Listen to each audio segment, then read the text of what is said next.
Um ano depois, não se sabe bem o que se passa com os católicos na Ucrânia, que está sob controle russo. O pouco que se sabe, muitas vezes não é partilhado em público. O bispo auxiliar de Kiev levanta o véu sobre a situação na Crimeia. Temos 7 igrejas católicas na Crimeia ocupada, se não estou em erro. Ainda há missas e outras celebrações.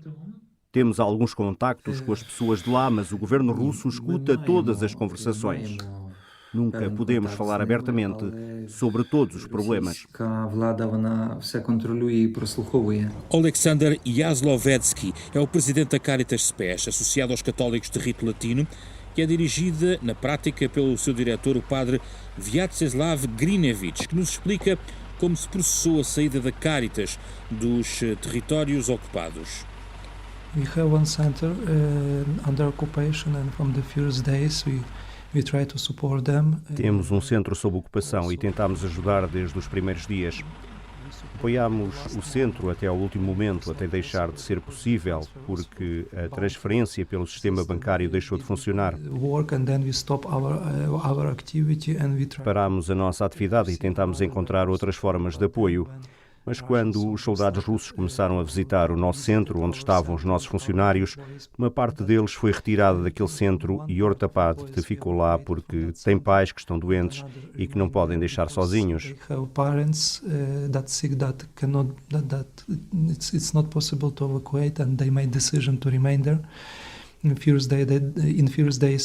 Durante alguns dias distribuíram comida e também apoiaram pessoas, mas quando os soldados russos começaram a visitar-nos, fizeram-nos muitas questões sobre a rede Caritas, sobre os nossos parceiros e, por fim, disseram que queriam que o apoio social passasse pela rede oficial deles. Social support will go through their network, through the official. Nós dissemos que não podíamos fazer isso porque com certeza seria muito perigoso para nós e não gostaríamos de colaborar. Os padres católicos foram intimados a sair das zonas controladas pelos russos.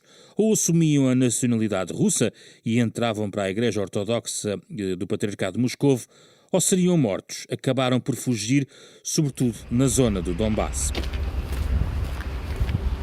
Em Kharkiv, os russos chegaram às portas da segunda maior cidade da Ucrânia. O padre Wojciech Stasevich lembra-se como as bombas interromperam uma missa.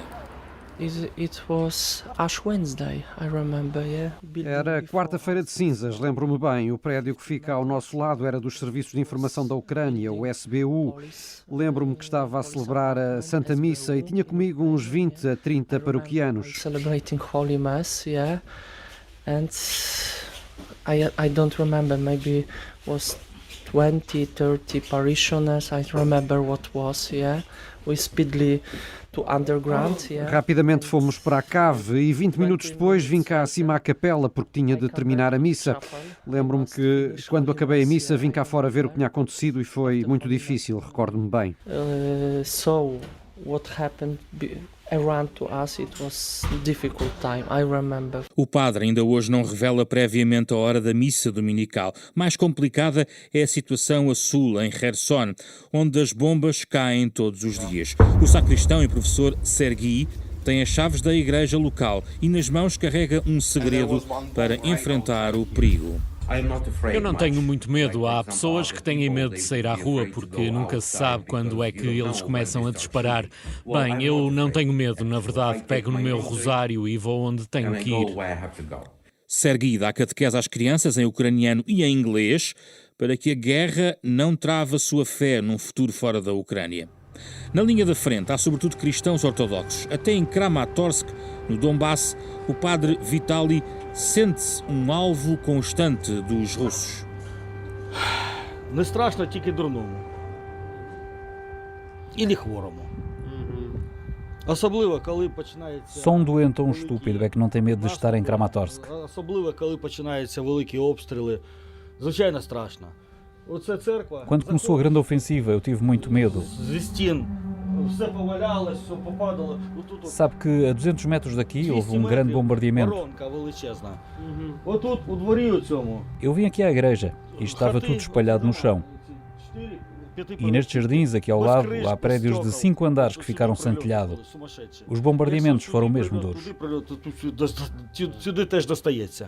Sempre com os dados móveis desligados no telemóvel, Vitaly fala connosco enquanto tocam mais uma vez as sirenes antiaéreas. O mesmo acontece quando entrevistamos o padre católico de Bakhmut. Apesar da violência dos combates dos últimos meses, Viktor Vontsovich tem visitado a cidade, mesmo depois da destruição em dezembro da igreja, onde os fiéis se juntavam. A última grande celebração em Bakhmut foi em fevereiro de 2022. Depois muitas pessoas saíram. Eu saí em março e tentei voltar várias vezes. Presidia as últimas celebrações em maio de 2022. Bakhmut foi bombardeada durante muito tempo e isso levou à saída de muitas pessoas. Em dezembro, os russos destruíram a nossa igreja e por essa altura fui muitas vezes a Bakhmut recolher os objetos que sobraram. A última vez que fui a Bakhmut foi em fevereiro deste ano para visitar uma paroquiana, mas ela não quis sair da cidade. Há muita gente, mesmo muita gente, que não quer sair da zona de combate. O diretor da Caritas Pés da Ucrânia foi aos arredores de Bakhmut saber exatamente porquê. Elas aceitam esta terrível situação de guerra. Elas têm uma imagem misteriosa do que é segurança. Muitas vezes não querem, nem gostam de ir para um lugar desconhecido, porque para elas um lugar seguro muitas vezes significa um lugar onde ninguém está à espera delas. Many times safety place it means unknown place where nobody waits for them. A Batalha de Bakhmut é seguida com ansiedade em toda a região sul e sudeste da Ucrânia. Yan Sobilo, o bispo auxiliar de Kharkiv, Zaporígia, acredita na possibilidade de um dominó que chegue exatamente a essa cidade de Zaporígia. Temos consciência de que se Bakhmut cair, se outras cidades se seguirem, Zaporígia pode tornar-se uma nova Mariupol, ou seja, os ocupantes tentam primeiro cercar a cidade para depois a capturar. Em 2014, muitas pessoas ligadas à Rússia queriam criar a República Popular de Zaporígia, como fizeram com as províncias de Donetsk e Luhansk. 70% da região de Zaporígia já está ocupada. Quando ouvimos falar dessa possibilidade, aumenta ainda mais a nossa vontade de defender a nossa cidade e ajudar o nosso exército.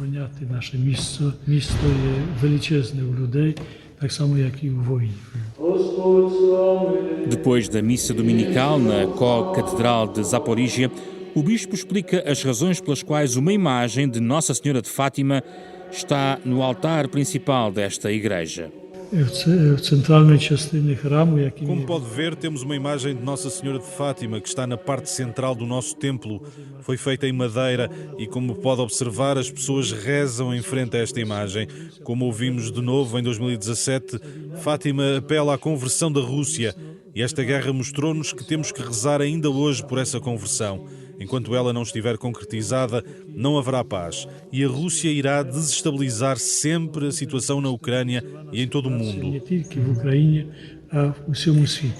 Regressamos à conversa com o bispo auxiliar de Kiev. Pergunto, para além da oração, os católicos devem pegar em armas para fazer a paz?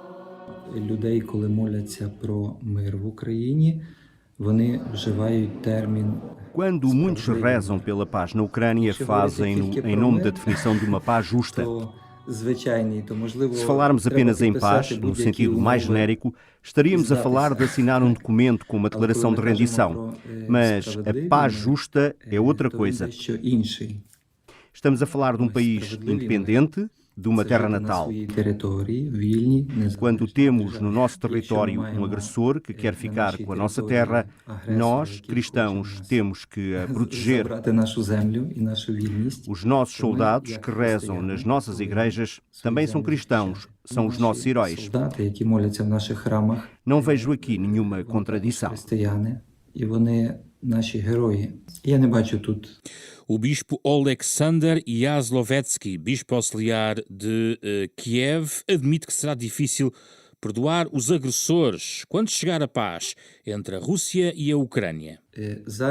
A questão do perdão virá mais tarde, depois da nossa vitória. Quando vêm ter connosco para nos bater, a prioridade não é discutir procedimentos, mas defender-nos e parar o agressor. No futuro, sim, vamos ter de falar do perdão e no que isso significa para todos os ucranianos, e será uma questão difícil para todos os cristãos. Aqui está mais uma prova que a guerra deixará feridas, mesmo em tempo de paz, mesmo no espírito dos católicos mais empenhados na capacidade de perdoar o outro.